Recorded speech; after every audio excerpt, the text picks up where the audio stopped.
So it's Kevin Lee. I'm here at the Pacific Crest Conference with Ben Smith, the CEO of Merchant Circle. So I've got a couple of questions for you. The first is, for small businesses, where does social media fit into the marketing mix for them? How should they evaluate social media?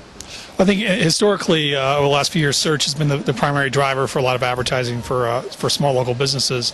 But going forward, the Facebook platform and the Twitter platform are probably going to be as important when you consider the fact that Facebook will launch search engine soon. It makes it even more important. So it's going to be a place you have to be, and it's going to be a little bit even more complicated to deal with that than you deal with in the Google search world in terms of how do you get recognized and how do you get seen.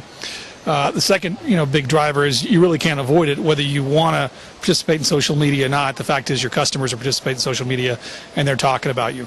There's very few companies out there who don't show up in a Twitter stream somewhere or Facebook status comment, etc.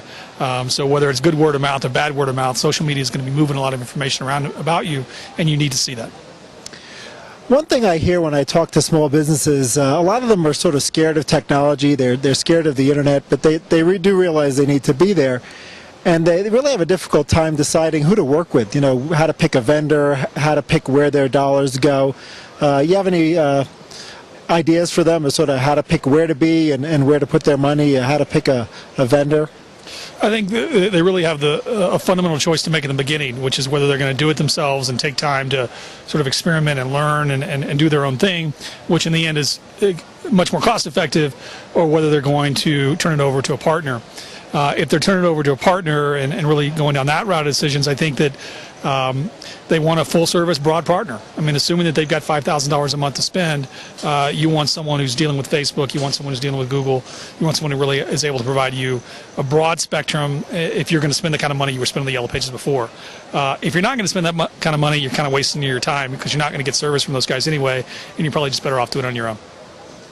So for those players who are trying to be one-stop shops within the small business community, you hear a lot about churn. Does that mean that they're not actually meeting the business's needs, or are small business owners just very fickle?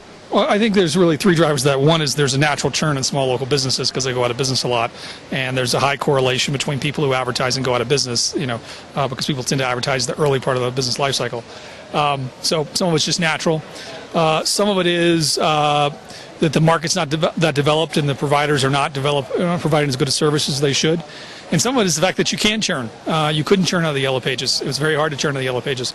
Well, and a lot of these areas you can churn. You can stop using them. You can use Service Magic and then not use Service Magic. You can, you can buy leads and not buy leads. So you can turn it on and off, which is one of the benefits of the internet for small businesses. It's one of the downsides of the internet for guys who run the businesses.